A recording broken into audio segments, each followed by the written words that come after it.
2,5 tahun, 3 tahun, atau 3 sampai 4 tahun, Ya. itu memang wajib banget untuk bermain di area practical life. Kenapa wajib lah? Karena area practical life ini adalah salah satu area yang memang dia tujuannya adalah membantu anak untuk lebih mandiri secara fisik gitu. Nah, ini nih yang bisa banget dilakuin di rumah. Jadi kalau misalnya ada orang tua yang aku ingin bermontessori di rumah, practical life lah. Oke, secara teknis gitu, practical life itu sebenarnya ngapain sih gitu?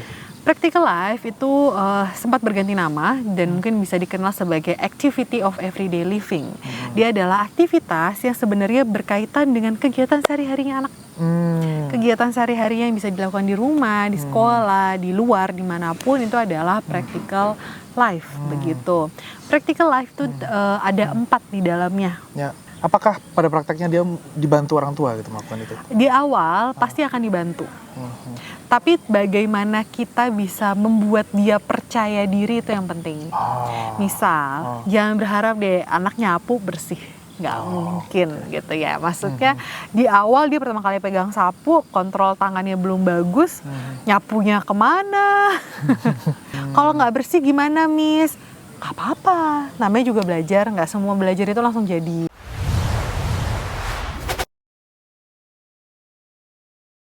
Halo teman kemari, kembali lagi bersama kita Chandra dan Belinda Di Gemari Academy Podcast. Yoi. Konten-konten yang akan membahas tentang pendidikan anak usia dini ya. dan juga Montessori. Yeps. Oke, setelah banyak topik-topik yang kita bahas, kita sekarang mau bahas topik yang spesifik soal Montessori. Soal Montessori. Montessori. Hal yang ada di dalam Montessori dan sehari-hari kamu lakukan di sekolah. Dia adalah practical life. Yes. Yes. Jadi practical life itu adalah salah satu dari 5 area yang ada di dalam kelas Montessori. Jadi kalau di dalam kelas Montessori kita punya 5 area: practical life, sensorial, numerasi, literasi, dan cultural study. Nah, satu area ini, practical life, itu adalah pondasi sebenarnya. Pondasi sebelum akhirnya masuk ke sensorial, masuk ke numerasi, literasi, maupun cultural study. Dan biasanya untuk anak-anak yang masih ibaratnya di lower level itu usia mungkin sekitar 2,5 tahun, 3 tahun, atau 3-4 tahun, itu memang wajib banget untuk bermain di area practical life begitu. Kenapa wajib? Langsung pertanyaan, kenapa wajib? Karena area practical life ini adalah salah satu area yang memang dia tujuannya adalah membantu anak untuk lebih mandiri secara fisik gitu. Nah, ini nih yang bisa banget dilakuin di rumah. Bisa banget. Jadi di antara hampir 5 area, yang satu area ini hampir semua kegiatannya bisa dilakukan di rumah. Jadi kalau misalnya ada orang tua yang aku ingin bermontessori di rumah, practical life lah. Oke. Secara teknis gitu, practical life itu sebenarnya ngapain sih gitu? Practical life itu sempat berganti nama dan mungkin bisa dikenal sebagai activity of everyday living. Dia adalah aktivitas yang sebenarnya berkaitan dengan kegiatan sehari-harinya anak. Kegiatan sehari-harinya yang bisa dilakukan di rumah, di sekolah, di luar, dimanapun, itu adalah practical life begitu. Practical life itu ada 4 di dalamnya. Yang pertama itu adalah care of self, perawatan pada dirinya sendiri. Yang kedua itu care of environment, perawatan atau kepedulian terhadap lingkungan. Yang ketiga control of movement, bagaimana seorang anak belajar mengontrol gerakan-gerakan tubuhnya, apalagi gerakan kecil yang akhirnya berkaitan sama menulis nantinya, fine motor skill.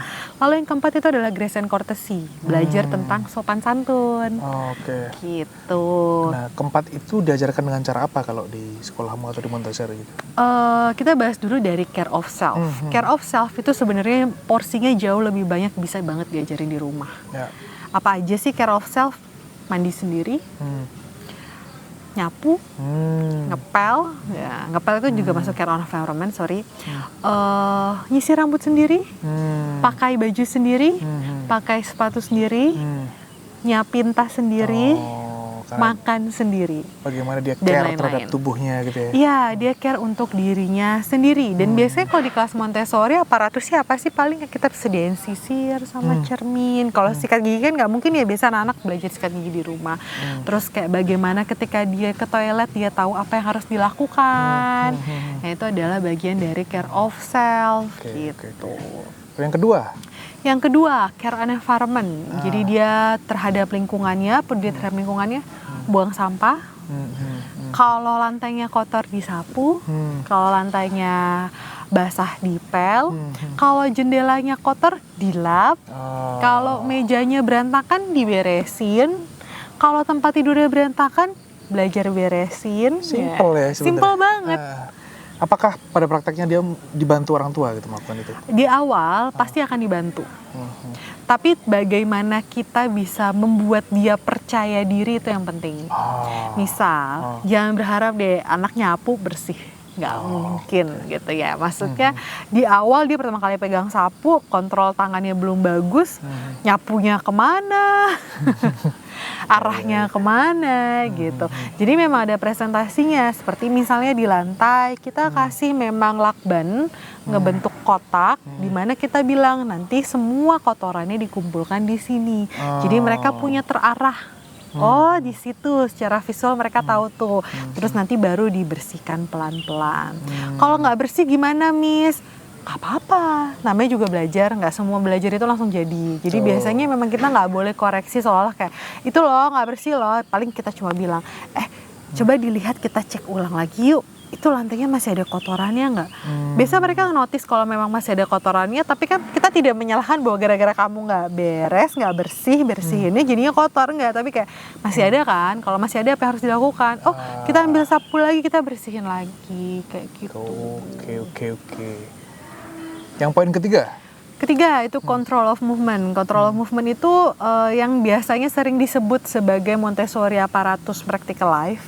Tuang-tuang, sendok-sendok, capit-capit, terus mixing, ngocok-ngocok gitu.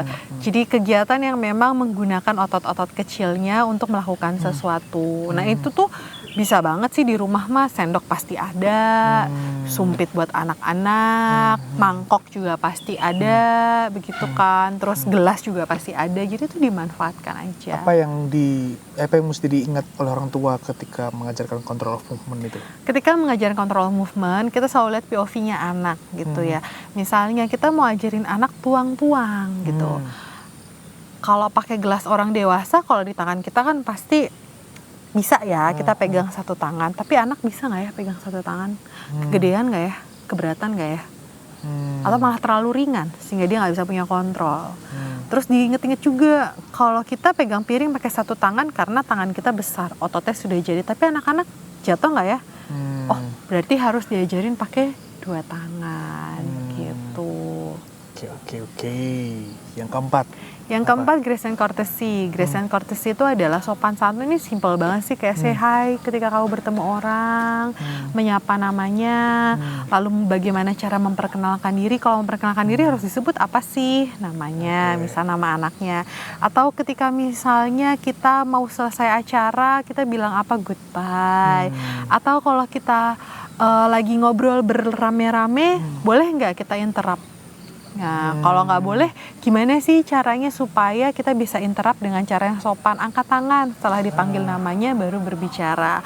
Kalau baris itu seperti apa sih? Boleh nyelak nggak gitu? Terus kalau misalnya kamu sedang bermain dan temenmu ingin bermain juga tapi kamu tidak mau, gimana sih cara bicaranya? Itu grace and courtesy.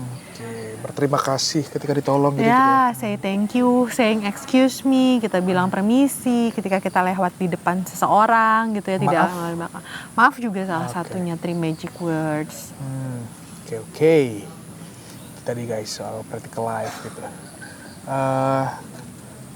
Kamu punya pengalaman apa di sekolahmu soal practical life gitu? Practical life itu sangat menarik buat anak-anak. truthnya kadang orang tua di rumah atau orang dewasa di rumah, siapapun pengasuhnya, itu kadang kita nggak percaya sama anak. Misalnya nih, dia pengen ngambil minum sendiri, kita merasa dia mau main air, atau kita percaya bahwa dia pasti akan tumpah gitu ya. Nah, sehingga kadang kalau di kelas Montessori, begitu mereka masuk dan di rumah mereka tidak mendapatkan fasilitas atau kesempatan untuk melakukan itu, di kelas memang bisa gila-gilaan. Jadi benar-benar bisa, bahkan aku pernah punya murid, dia 1 tahun dia hanya main itu.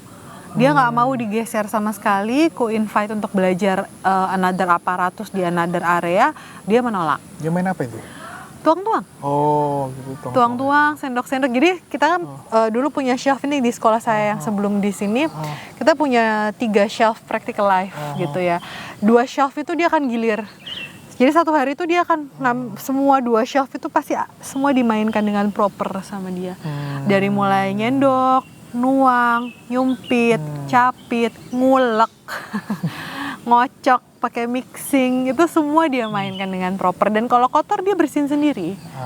Setahun itu dia gitu? Setahun dia begitu. Sampai mamahnya yang tadi bertanya, Miss, dia nggak pernah belajar baca ya? Dia nggak pernah belajar huruf ya? Dia nggak pernah belajar angka. Turns out, di tahun terakhir itu, 1 tahun itu, tepat sebelum kita ujian semester, libur semester, saya lagi belajar sama kakak, lagi baca, tiba-tiba dia lewat, terus dia santai banget, cat itu cat, dog, lah udah bisa baca. Udah bisa. Padahal anaknya masih umur 3 tahun waktu itu. Berarti sebenarnya memang butuh integrasi ya antara di sekolah dan di rumah gitu. Iya. Nah, pertanyaanku adalah kalau tidak terintegrasi itu mesti gimana gitu? Sebisa mungkin sekolah harus berkomunikasi sama orang tua. Karena kan orang tua itu memilih sekolah kan harusnya punya visi pengasuhan yang sama ya. Kalau sampai visi pengasuhan yang berbeda pasti ada gap. Jadi selalu komunikasi. Kalau waktunya lebih banyak dihabiskan dengan kakek neneknya gitu, di beda rumah gitu? Sama kakek neneknya. Jadi juga perlu komunikasi juga sama kakek neneknya, cuman tetap harus lewat jalur orang tua. Artinya apa? Tugas orang yang bertanggung jawab untuk mengasuh anak itu kan orang tua, bukan kakek nenek. Jadi sekalipun kakek neneknya yang berada di situ lebih lama, orang tua yang harus mengkomunikasikannya. Gitu. Jangan sampai sekolah pun melompat langsung ke kakek neneknya. Gitu. Practical life. Seru apa sih yang itu. mesti disiapkan lagi ya kalau di rumah gitu? Orang tua masih bingung menyiapkan apa gitu. Apa tipsmu untuk parents yang akan mempersiapkan practical life di rumah? Buat parents yang mempersiapkan practical life di rumah, yang tadi saya selalu lihat POV-nya anak. Jadi jangan sampai misalnya kita berharap anak kita pakai baju sendiri, terus kamu kasih baju yang ada kancingnya yang sebenarnya dia belum bisa pasang kancing. Jadi kasihlah baju yang memang mudah dipakai untuk dia. Semakin sulit, yang terjadi kepercayaan dirinya kadang turun. Karena dia merasa kok nggak bisa. Nah, jadi kalau misalnya kayak anak yang belum bisa pakai kancing, diajari dulu pakai kancing, baru diberikan baju yang berkancing gitu. Terus misalnya pakai sepatu gitu ya. Kan kita pengen anak kita tuh pakai sepatu bisa sendiri gitu ya, nggak perlu dibantu. Tapi jangan-jangan sepatu yang kita kasih kesempitan atau kebesaran atau bertali yang membuat dia bingung gitu. Jadi sesuaikan dengan kemampuannya anak. Nah itu orang tua harus tajam observasinya. Itu guys tadi tips dari Miss Bell soal practical life di rumah. Ya. Gitu ya. Kalau kalian ingin kita membahas tentang part dari Montessori yang lain gitu, langsung aja kolom komentar. Ditulis ya, gitu. Ada yang mau ditambahkan? Sudah. Terima kasih dan sampai jumpa di video selanjutnya.